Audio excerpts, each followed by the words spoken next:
Hi all, welcome back to part 2 of Track the Prelims this week for June 4th to 9th.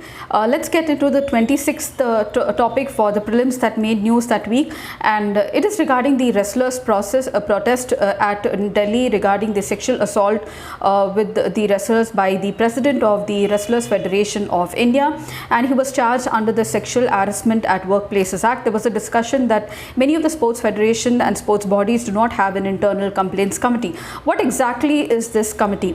Now, under the Act, the law requires every employer with 10 or more employees to form a body called as the Internal Complaints Committee, or the ICC, which can be approached by any woman employee to file a formal the complaint of sexual harassment complaint against anybody who has done it with her.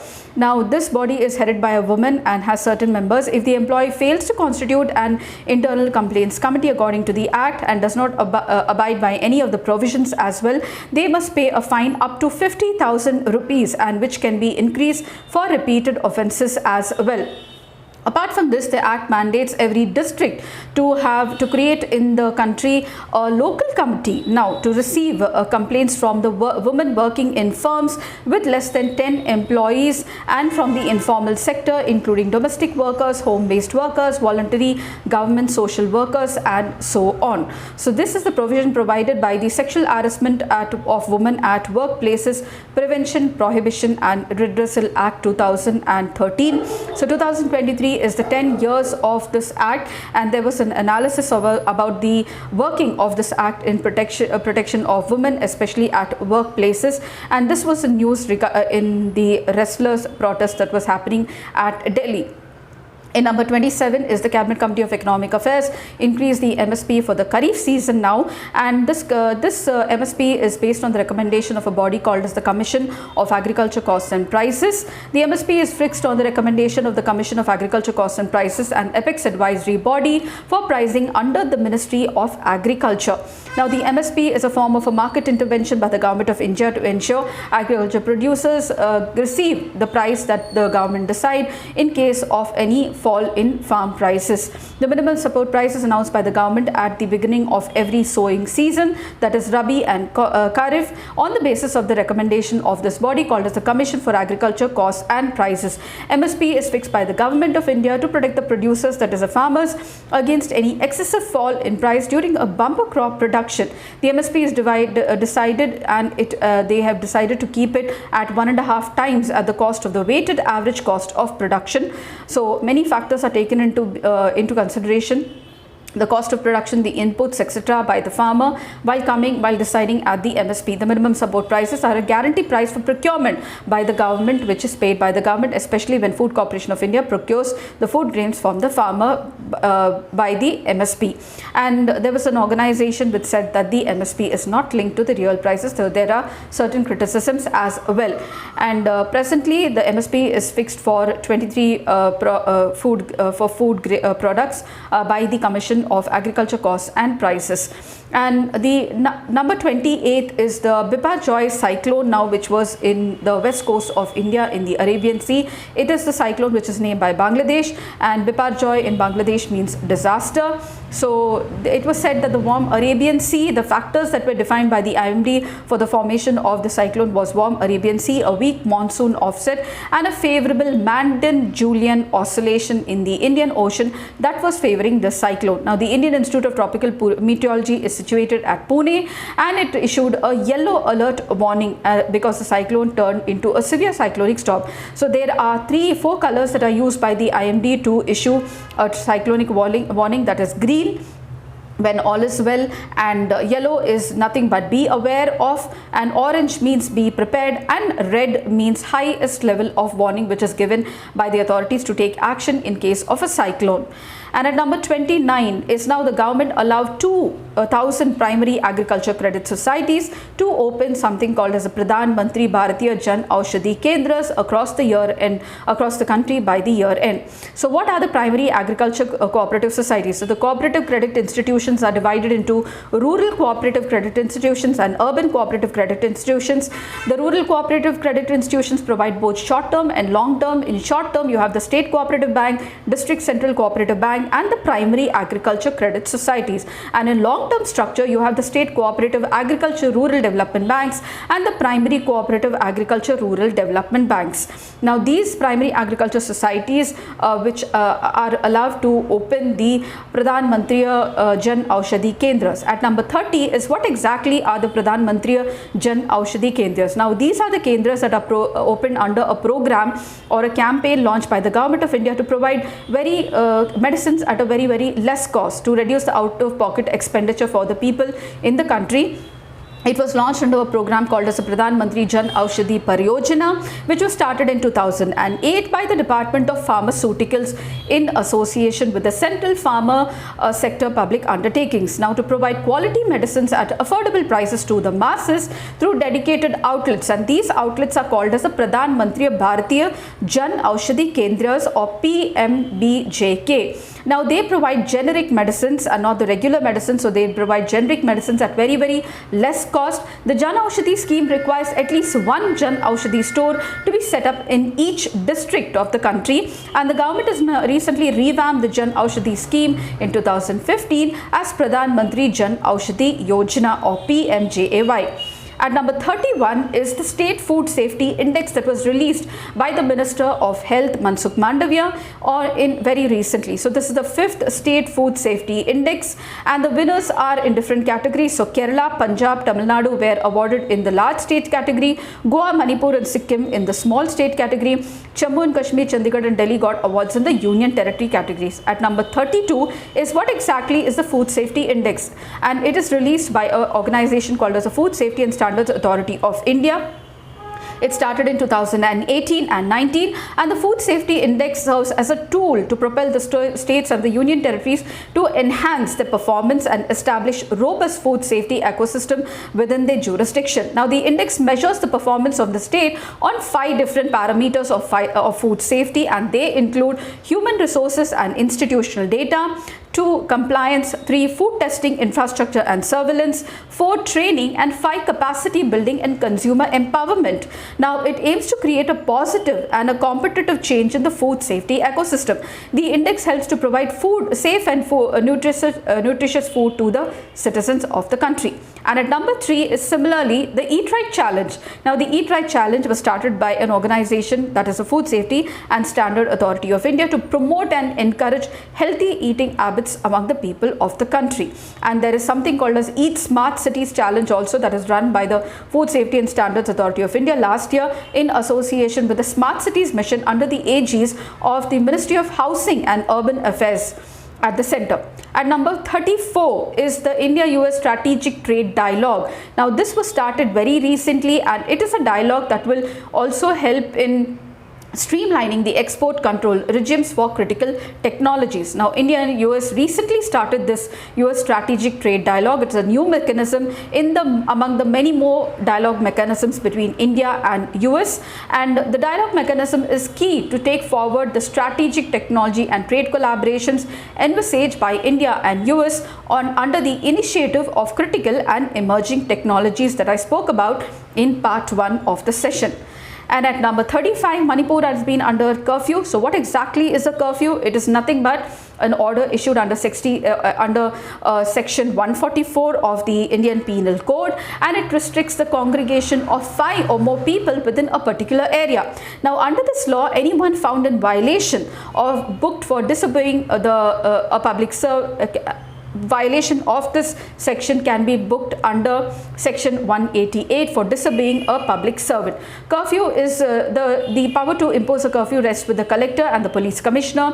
In addition to section 144, all the essential services are usually shut down aside from emergency services like hospitals, banks, ATMs, grocery stores, vegetables, milk shops will also be shut. So only the hospitals, others, everything else will be shut. Only administration, police personnel are allowed on the street, and once a curfew is implemented, the district administration is exempt from action. Now, under 36, BSNL got a package of 87,000 crores. So the cabinet has given a revival package for Bharat Sanchar Nigam Limited or the BSNL, and they approved the 3rd revival plan for the BSNL, which is under the Ministry of Telecommunications, with a total outlay of 89,000 crore. It includes allotment of 4G, 5G spectrum for BNSL through equity infusion. Now BSNL has got this package because it is struggling with poor infrastructure and it is battered by competition from Jio and the wireless arm of Reliance Industries, Bharti Airtel, Vodafone, Idea, which have rolled out 4G services at very low throwaway prices on voice calls and data as well. And at number 37 is Bombay High Court hearing a petition challenging the new IT rules. Now under this new IT rules which are released by Ministry of Electronics and Information Technology, at the center a fact-checking unit will be set up to identify fake news or false news on the social media, and the social media intermediaries have to remove that content after the findings of this fact-checking unit. So recently Government of India introduced a new amendment to the information technology rules, that is the Intermediary Guidelines and Digital Media Ethics Code. ID rules gives the Ministry of Electronics and Information Technology unrestricted power to create a fact-checking unit or the FCU to identify false and misleading information. So the most important function of this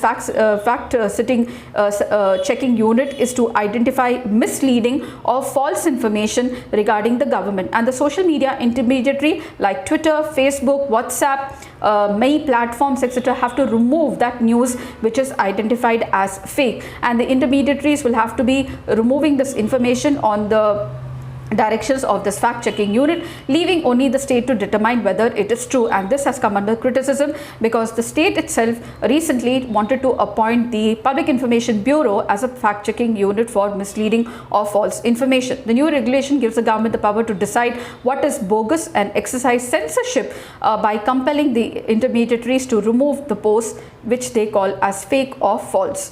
And number 38 is the destruction of the Kakhovka Dam, that is in Ukraine, and this provides water to the largest nuclear power plant in Europe, in Ukraine, that is the Zaporizhzhia nuclear power plant. And the Kakhovka Dam is in Ukraine. It was destroyed because of an exchange between Ukraine and Russia. It is located on the Dnieper River and in the Kherson Oblast region, and the dam was under control of the Russian military, and it was seized just few days earlier by the Russian invasion of Ukraine. The loss of water from the dam is a threat to the nuclear power plant at Zaporizhzhia. That is the nuclear power plant which is in that was in news extensively because of the dam that was damaged. And at number 39 is the largest exercise, that is the Air Force exercise of NATO, which is called as Air Defense Exercise 23, and Germany hosted the biggest air deployment exercise of 2023, which is called as Air Defender 23, and it is the biggest Air Force relocation exercise since the NATO was established. The German Air Force took the lead in the maneuvering, and it is a multinational exercising having 10,000 soldiers spending 2 weeks up to June 23rd practicing joint air operations. More than 250 planes and helicopters were used, and this makes Air Defender the biggest Air Force relocation exercise since the NATO was established. The goal is only to practice collective response of the air forces in case of a crisis.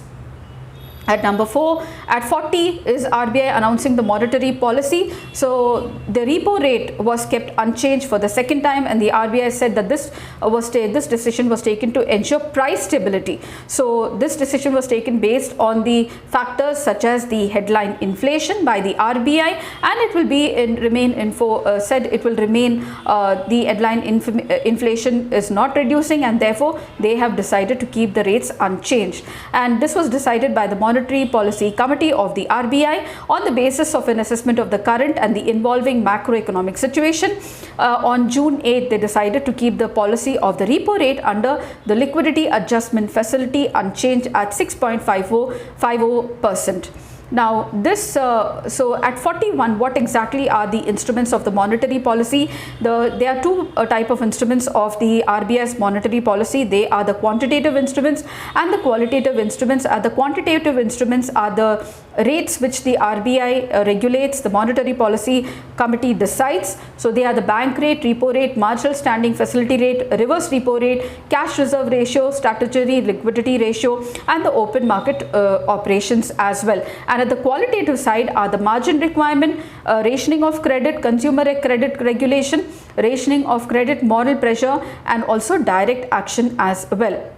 G20 has been at number 42 is the tracks of the G20. So G20 has been conducting a lot of group meetings, such as recently the tourism meeting, the governance meeting, etc., and also with regard to health working groups. So there were many working groups that were conducting G20. As we know, recently even Prime Minister spoke of including African Union in the G20, and G20 comprises of 19 countries along with Europe. So the countries, just for the review, are Argentina, Australia, Brazil, Canada, China, France, Germany, India, Indonesia, Italy, Japan, Republic of Korea, Mexico, Russia, Saudi Arabia, South Africa, Turkey, United Kingdom, and United States, and the European Union. The G20 countries represent 85% of the global GDP, 75% of the global trade, and 2/3 of the world's population. There are two tracks. One is the finance track and the Sherpa track of the G20. Now, the finance track, where central bank governors lead the finance track, while the Sherpas, that is the representatives, is the Sherpa of the member companies, that are the personal emissaries of the leaders, lead the Sherpa track. And at number 43 is the BRICS chairperson of for South Africa in 2023. So BRICS was originally called as BRIC, that is BRIC.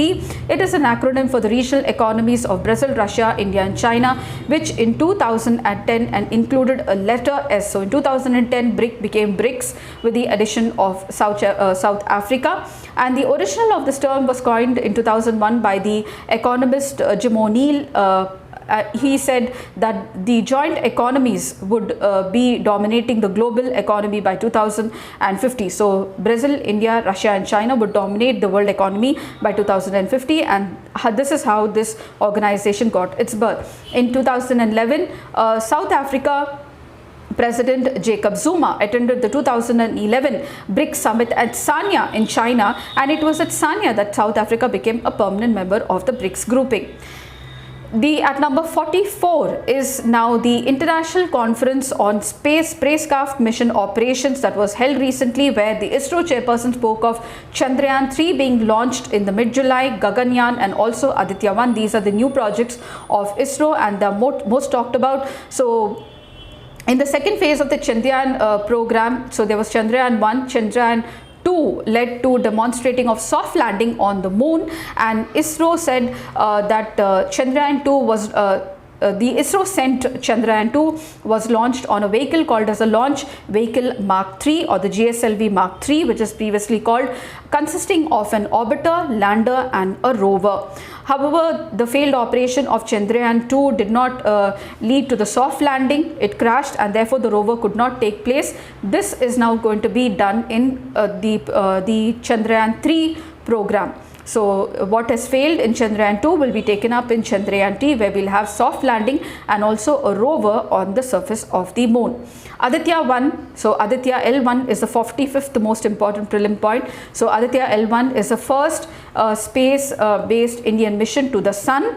It is going to be placed in a halo orbit around the Lagrange point of the Sun-Earth system, which is about 1.5 million kilometers from the Earth. The satellite placed in the halo orbit around L1 has a major advantage because it can continuously view the sun without any eclipses or occultation, and this will provide a greater advantage of observing the solar activities and its effect on the space weather in real time. The spacecraft will carry 7 payloads to observe the photosphere, the chromosphere, and the outer layers of the sun, that is the corona, using electromagnetic and particle and magnetic field detectors. At number 46 is the Gaganyaan program, which aims to demonstrate the human spaceflight capability of ISRO by launching a crew of 3, not on any surface but into an orbit of 400 km for 3 days mission, and bringing them back safely to the Earth by landing them into the sea waters. The vehicle for this is LVM-3 rocket, the well proven and reliable heavy lift rocket of ISRO, which is identified even for their Gaganyaan. It consists of a solid stage, liquid stage, and also a cryogenic stage. Now all the systems in the LVM-3 launch vehicle are reconfigured to meet the human rating requirements. So there will be an orbital model with humans, and they will be sent to the low Earth orbit of 400 kilometer, which is called as a crew escape system as well. So yes, in number 47, now the Oceans Treaty or the High Seas Treaty, so that was being discussed recently because of World Environment Day, and the United Nations High Seas Treaty, which was recently decided as a legally binding instrument for conservation and sustainable use of marine biological diversities in the areas beyond the national jurisdiction, that is the exclusive economic zone. It is an agreement under the United Nations Convention on the Law of Sea. This is the most important point, and it is also called as the Biodiversity Beyond National Jurisdiction Treaty or the BBNJ Treaty. And the text was finalized very recently in March 2023 and adopted on 19th June 2023. Now, before the treaty can enter into force, it has to be ratified by 60 UN member states, which is in the process of happening. And at 48 is a COP27 summit that was spoken about as a part of the World Environment Day. Now, 2022 United Nations Climate Conference on COP or the Conference of Parties to the United Nations Framework Convention on Climate Change, referred to as the COP27, occurred in Egypt at Sharm el-Sheikh, and it was in November 2022 that this meeting occurred. The conference is held annually since the first UN climate agreement into 1992, and the most important is that that an organization, an NGO called as a Pro-Veg International, erected a first ever pavilion dedicated to the climate impact of food. So climate impact on food was discussed very widely. The pavilion is called as a Food for Climate, and the participants all seeking food systems change. The participants include the Upfield, Oatly, Impossible Foods, etc. various participants. At the conference also, there was a fund that was created, and this was the highlight of the COP27. It is called as the Loss and the Damage Fund, which was agreed for the very first time and which is seen to be a significant achievement of the COP27 meeting. At number 49 is the Conference of Parties at the Convention for Biological Diversity, or the COP15 of the Convention of Biological Diversity, that was held in Montreal, Canada in December 2022, and governments from all over the world came together to agree to a new set of goals to guide global action up to 2030 and to halt and reverse nature loss. Now they decided that by 2030 they will protect 30% of the Earth's land, ocean, coastal waters, inland waters, reduce $500 billion annual harmful government subsidies, and also cut food waste to half. And at number 50 is on lines of the COP15, there was a 10th meeting, or the COP10 of the Conference of Parties to the Cartagena Protocol on Biosafety, and along with this the COP4 of the Nagoya Protocol on Access and Benefit Sharing. Now the Cartagena Protocol on both are related to the Convention on Biological Diversity. The Cartagena Protocol on Biosafety to the Convention on Biological Diversity is an international agreement on biosafety. It is a supplement to the Convention on Biological Diversity, effective since 2003, and the Biosafety Protocol seeks to protect biological diversity from potential risk posed by genetically modified organisms resulting from modern biotechnology. And the Nagoya Protocol on Access and Benefit Sharing is a 2010 supplementary agreement to the CBD, which was adopted in 1992. Its aim is to implement one of the three objectives of CBD, that is fair and equitable sharing of benefits arising out of the utilization of genetic resources and contributing to conservation and sustainable use of biodiversity.